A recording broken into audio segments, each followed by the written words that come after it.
Yeah, listen, thank you very much, everybody. It's great to see you all back, and we're waiting for some more people to arrive, I think. And hello, everybody online. And yeah, I wish you were all here. It would be good because it's nice to be together with people. It's wonderful to have you online and to be able to do some things.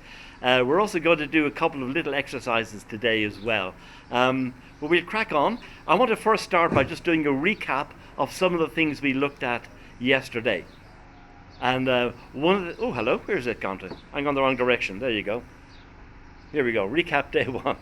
And the recap, what we did in the recap, for a recap, what we covered yesterday was a brief history of franchising. Where did franchising come from? How old is it? We looked at various brands. Some brands we didn't even know were franchising. So we looked at things like BP or Holiday Inn Express and Cumin Mats. I mean, you know obvious ones like Papa John's and Domino's and all of these other food concepts. And we often think food when we think of franchising, but there are so many more.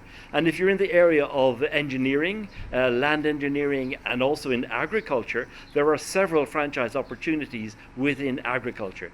In fact, I was looking also at one that was an engineering one for driving engineering piles right down deep into the ground in order to build new infrastructure, whether it's rails or bridges or roads and so forth. So there are lots of very interesting franchises out there, ranging in price from really low entry level with some of the service ones, like say Cumin, for example, and then the very high cost, like if you want to build a Holiday Inn Express, it's going to probably cost you $3 million or something, I don't know. So the franchising is there, and the beautiful thing about it is that it is a systemized way of going about business. So that's the brief history of franchising.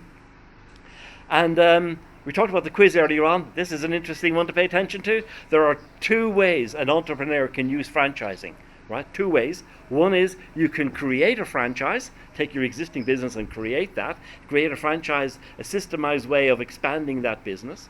The other way is you can look outside and think, actually, I like this idea. I like Cumin Mats. I like Papa John's. I like whatever it is. And I'm going to buy that franchise, get the rights to run that in my city or my village or my town or whatever it happens to be. So you can either create one or you can buy one in. So there's two ways of looking at franchise.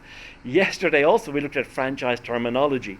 And it's funny, every industry, every sport has its own lingo, it has its own language that people sort of wrap around. And if you're new to something, you come in. If you come in to play golf, people are talking a language and you kind of scratch your head. You don't know what they're talking about. I thought a tea was having a cup of tea, but no, it's a little white thing that goes in the ground and hit a ball off it. And I thought that's kind of silly, but it's their language. So the same way in franchising, we have a whole language within franchising. So what is a franchisor? What is a franchisee? What is a master franchisee? What is an area developer? And what's the difference between each of these terminologies? So we looked at some of those as well. Now, as I said yesterday, one of my favorite sayings is, good fences make good neighbors. And legal documentation is like the legal fence that wraps around the franchise. So and there are several legal documents that support franchising. One of them is the franchise agreement, and the franchise agreement is the most substantial document across everything, because in there is the legal documentation that defines your territory, your responsibilities, your obligations, and the franchisor's obligations to you. So all of those things on there, and it covers exit or selling the business and so forth. So all of those types of things are covered in the franchise agreement. That's the legal framework, if you want. The other one that we come across within there is a SaaS agreement, and this is becoming more and more the case because the franchisors like to develop a software program that is unique to them, that the enterprise can then run on. And as we go on with technology, these are cloud-based systems, so they have another license, software as a service, and that's one that you would commonly come across. Trademarks need to be registered. If you're going to bring, say, a Papa John's in, make sure the trademark is registered locally here. If you have an enterprise here that you want to take globally, then you need to make sure that your trademarks are registered in the countries that you're targeting to open, say, over the next 5 or 10 years. And that's important.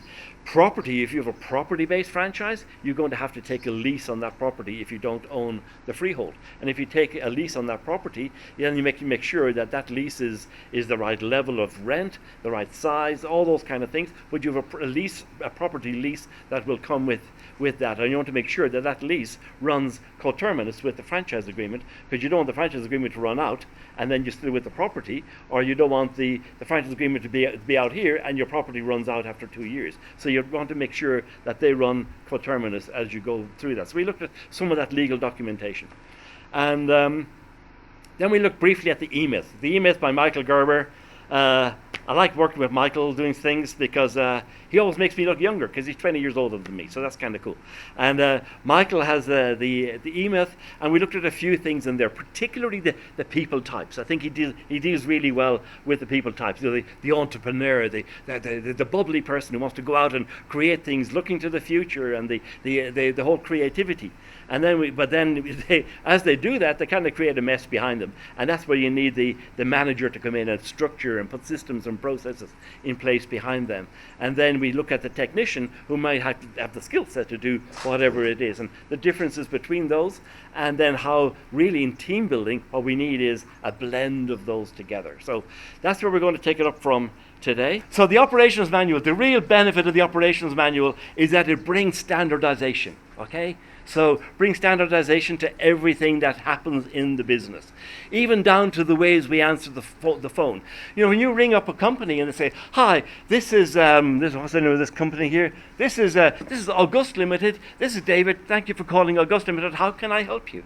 You know, the guy didn't make that up. He was trained in how to do that. So you'll find when you ring up people, particularly like a call center environment where maybe any one of maybe 100 people could answer the phone, they're all going to answer the phone in more or less the same way. They have a little script that they use to answer the phone. That didn't happen by accident. It happened because they were trained. There is standardization. So the bring standardization comes in. It also allows for consistency in product and service. So now it's consistent. Because one of the things in Michael Gerber's book, one of the things he talks about is an experience he had where he went to a barber shop. And he had this experience, and I can't remember the full detail, but it doesn't matter. He went there, he was really pleased. I think he got a cup of coffee and put a warm towel on his head, and it was really kind of lovely. He came back the next time, he got no coffee, and he was kind of looking forward to this. There was no hot towel, it was just kind of, hey, sit back and get a haircut. And he thought, oh man, that's kind of a disappointment. So there was no standardization within that. So if there was an operations manual that says when you come in, you greet the customer, you give them a coffee, you sit them down, you put on a warm towel, there's a system that you need to follow. So systemization is really important within this. It also helps to control cost, because you every time you do something, you do it the very same way. So then you can work out, like an obvious one will be putting a certain amount of cheese on a pizza, for example. You want to make sure that yes, it's a half a cup for this size, it's a full cup for that size, and so forth.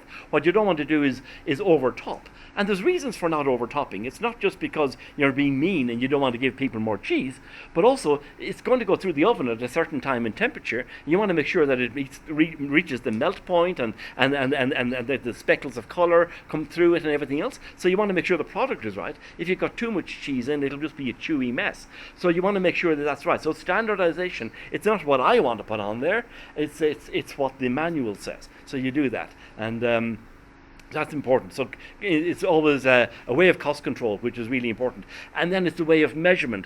So for example, some of the software that we have now within the restaurant industry, and we have at Dodo, is like, we know, for example, if you're making a pepperoni pizza, I'm making these numbers up, but let's say we put 14 pieces of pepperoni on there for a medium and there's 24 for a large or whatever, it automatically, when that goes through the system, it'll automatically take that out of stock electronically, and you know then that, hang on, bingo, you need to reorder pepperoni because you're getting critically low, because you've put in input into that about minimum order quantities, lead time, and so forth, and it'll then tell you that you need to order product. So it brings in consistency, because everybody's using this. It's a 10-inch pizza, you're putting 14 pieces of pepperoni on, and so many grams of cheese and sauce and so forth.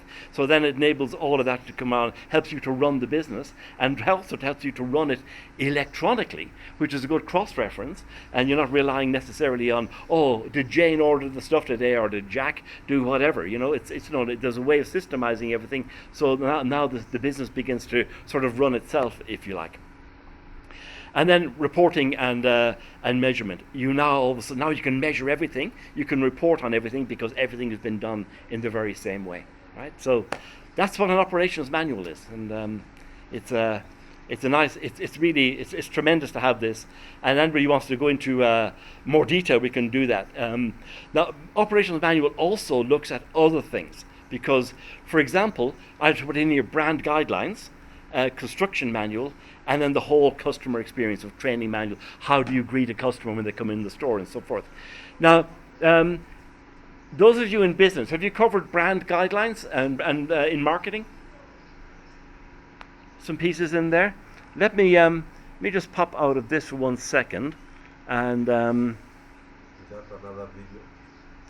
is it a video? I don't think it's a video. No, it's not a video. No.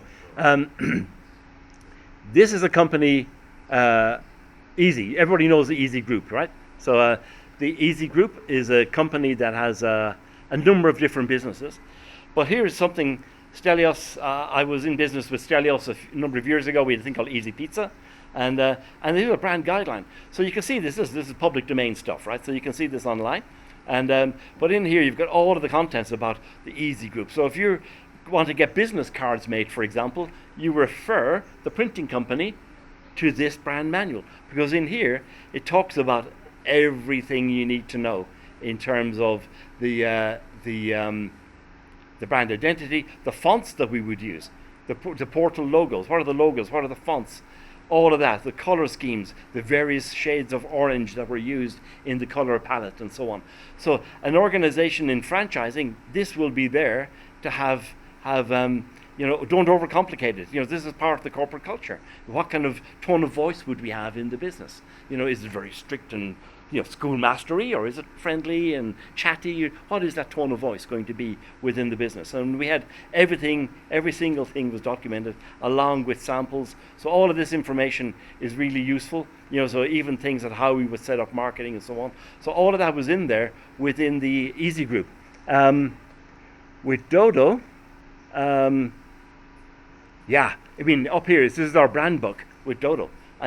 Literally anything you can ever imagine. So this on here, all the various things about the pizza experience, the delivery, the app, the support, the brand platform, our manifesto, our vision, all of these things in here, our values, everything we have, the design, the logo, the fonts, the mock-ups, the drawings, everything we have is documented. So all of that is part of standardization, okay? So you've seen two examples there, one of Dodo and one of the Easy Group, that shows it's more than just the operations manual about how many pieces of pepperoni, whatever it is. That's part of it, and you can see how to answer the phone, the kind of lingo we use, and so forth. So we'll move on to technology next on this one here. Did people need a break for a few minutes, or are we okay? They're fine, okay. Technology. I will have a little video now, actually, in a second. Yeah, we have a little video in a second here. Now, technology more and more is underpinning businesses all the way across, and it's been the case in some way or other, kind of for as long as people have been transacting business. There's been ways, whether it's an abacus, counting beans across a wire. There's been some means of helping us rather than just doing mental arithmetic, And but the technology now, it's about all sorts of things. The customer interface I talked about with Dodo. I have the Dodo app on my phone, and that's often the interface we have now is either an app on our phones, or or we order online. We also pick up the phone. We walk into the store. There are various ways that we can interface. So that customer interface is really important. Online ordering is huge. It's absolutely huge. I order things online all the time. It's except for clothes, because they always get the wrong size, and I just don't bother returning them. And so I end up with clothes that don't fit me sitting at home. But anyway, it's the customer interface. Ordering online is really important. Third-party interface. What's the third-party interface going to look like? And then we have point of sale. We had a gentleman yesterday came along, and perhaps he's online. Good morning, if you are. And but really, we were looking at a POS, point of sale, or EPOS, electronic point of sale, and that's effectively the cash register when you go into a shop. Okay, so you see the cash register there, and somebody's taking the order, and they're tapping various buttons, and then you get a printout, and that then sends the message down. If it's in a restaurant, for example, it'll send the message into the kitchen to cook whatever it is you've just ordered, right? So the EPOS and that whole system is important. And then you have customers, and you have a CRM system, or a customer relationship management system, and they vary. Some of them are very simple, off-the-shelf ones, and they're pretty good for basic things, but most of them are customizable, and you might want to just customize it slightly to help you maybe track things if you're making some phone calls. Like there's one called HubSpot, if you want a free one to try and experiment with, or if you're a very small business or a startup, you can use a free version of that, and you're not allowed to customize it terribly much, but it's a good way to start and then build on that. So you put all your customer details in, the name, address, and you can follow the conversation you've had on the phone, or you can link it to your email, so any email communication is always tracked in the same place. So if that person calls or makes an inquiry, you immediately go to one place in that relationship management software, and you find the detail on all the people there. And if it happens that you've been on vacation or something, somebody else has had a call from them or an email to or from them, and you come back, that's already in the CRM system, so you can capture that. So it's a great way of keeping that. And then you have resource planning, the enterprise resource planning. These are like the rail tracks that the whole business runs on. So what are those rail tracks, and how does that work? So there's lots of technology that we need to bring into this. And then it also helps with reporting and measurement and all of those things within there. Now that's just the kind of the day-to-day technology, but there are other technologies as well. So if you're in the engineering sector, for example, you might have theodolites and total stations and this type of thing. So this is another type of technology that you use to do your job. And you could argue, is a mixer, is an oven in the kitchen, is that technology? Well, more and more it is. These things, if you're ever in somewhere like McDonald's, and you hear beep, beep, beep, beep, beep, it's the fries. They're put in there for a defined amount of time. They go down into the basket, and when the temperature has risen, it'll go down, sinks in. As soon as they're done, they come back up again. So it's not cooked the way the individual wants. It's done against the system, but there is technology in there that helps to support all of that. Now, the big question when franchising is, does the franchisor stipulate what that technology should be? And you need to be careful with this and drill deep into what this is, because in some cases that's a really good thing if they do, but then do they charge for it? Is it their system and all of that type of thing? Or is their system already a mixture of other things? In our case with Dodo, it's completely ours. We have over 300 people cutting code and of all sorts, from web design, marketing, everything. We've got over 300 people doing that in the business, which is a huge commitment. And most other groups of our size wouldn't even dream of having a team that large to do this. But we do everything, and we pass it on to the customer to enable them to do all of the things we've mentioned above there with technology. Other people end up saying, yes, you can kind of do your own thing, but then you're into systems integration and you're into ongoing costs. I asked somebody recently how much he was paying per month. He was in restaurant business. I asked him how much he was paying per month, and he said it was £296 per restaurant per month, which is a hefty sum of money. So if you have 10 restaurants, that's like the thick end of £3,000 just for technology. So that's a huge commitment. So really drill in. What is it? How often is it updated? Who owns it? And do you have to buy it? So tech is really important. If you're starting it from scratch, and you're starting your own concept, then you will most likely use proprietary software initially to get the ball rolling, and then in due course you might want to migrate that across into developing your own. But that's also a very big step to take. The main pro is that it's a proven business model. And like our man said in the Dream Doors company, said you don't have to spend money on the mistakes that we've spent money on, because they've gone through that development part. Brand recognition is another thing. It's wonderful to have brand recognition. Now, if you're opening up a brand new thing, like it's difficult if we're bringing, like Dodo, this is a problem I'm having. Problem is the wrong word, maybe challenge, but it's an issue, it's a thing, right? When we launch in a new country, people don't know us from Adam. You know, we open up in Zambia, for example. Nobody knows Dodo in Zambia except you, everybody here. Okay, and that's a start point.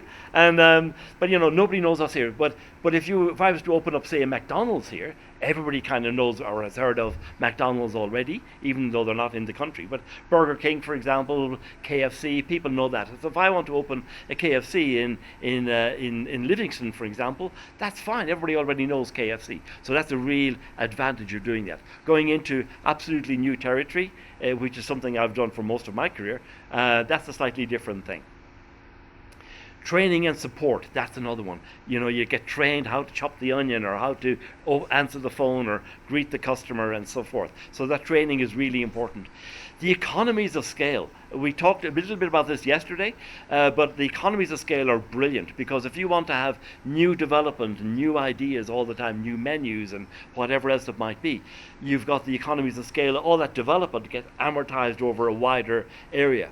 Same with supply chain. If you open up one restaurant, you're going to struggle, because you have to buy. Sometimes it's cheaper to buy it in the supermarket, some of your ingredients, because you don't have the economies of scale to go to the wholesalers. If you then get to the point where you have 200 or 500 restaurants, now you can go to the growers, you can go to the wholesalers, and you can do a really good job, and you can make product that's made exactly to your menu, which happens a lot, particularly in the pizza business. So the sauce that's made is unique sauce to us, or the pepperoni and so forth. And then you're developing a taste profile based around your customer preferences, but you're doing it in a way that has scale, and you're getting good value for money with that.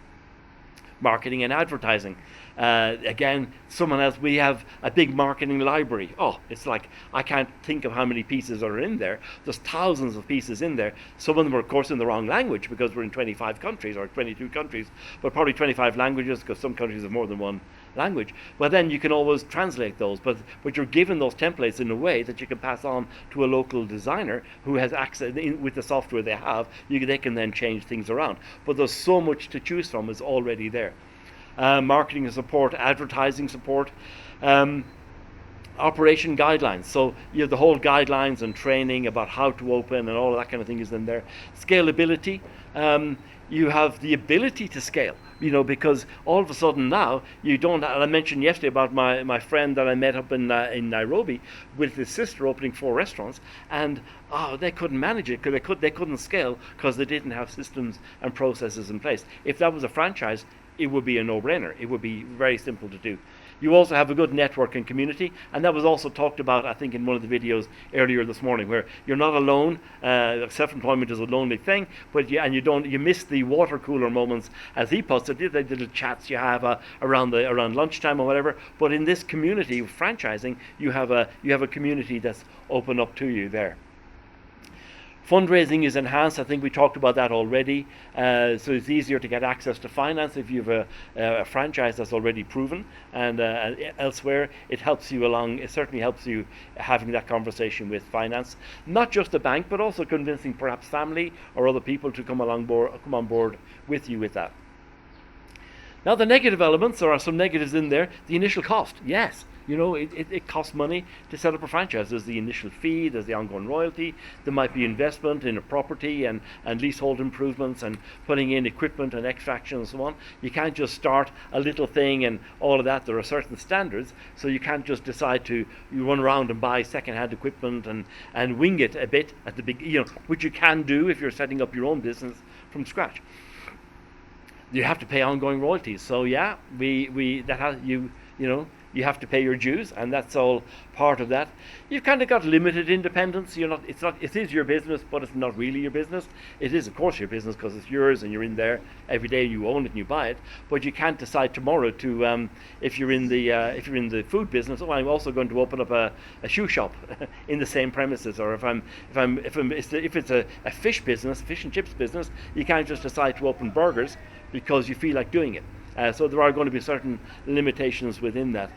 Growth could be limited as well with franchising. You might decide to come into a city. So pick Livingston, for example, and we know that Livingston has a population of whatever, say 400,000 or whatever it is, and you can open up, say, 10 restaurants in that area, and you're limited. That's it. That's all. You can't really open any more than that because the rights for the other part of the country might be granted to somebody else. So there could be limitations, and that's quite a common thing within franchising.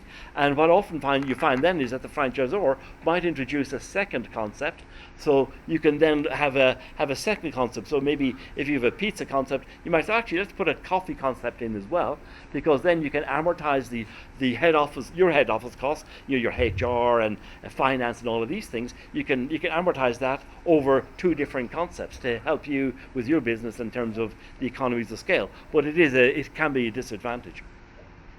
You're depending on the franchisor for success. If he fails, you fail. And that's where the due diligence is really important. How successful are they? How well funded are they? How committed are they for ongoing? What shocks or disruptions could possibly come at the franchisor level? And for the most part, it's pretty okay, but you are dependent on the mothership, as it were, to their success is your success, but also your success is their success. So there is an interdependency going on there. There is rigidity in operations. That being said, yeah, like I said earlier, you can make suggestions, but they're tested because they see the bigger picture. It's a bit like in motor racing. Your driver's saying, "I want to change my tires," and the guy's saying, "No, stay out," because the driver is limited in the information that he has in front of him right now in the cockpit at 190 miles an hour. But the guy back at the pit wall has a whole load more data, so he can see a much bigger picture. So there might be rigidity in operations, but yet bring some suggestions in. They might be good suggestions, but they'll be evaluated in the bigger scheme of things. So you can't just make changes on the hoof. So there are certain limitations within that. And you have contractual obligations. Those legal documents, yes, you sign them. Please read them. We all tick that box. They say it's the biggest lie that we all tell, is that I've agreed to these terms and conditions when we order something online. Has anybody ever read the terms and conditions? I haven't, but anyway, there you go. And we do sign legal obligations. So always get good legal advice, so you know exactly and you understand exactly what your obligations are coming into that, because there are there are obligations that you have to adhere to. Exit can be more complex. It can be a positive or a negative.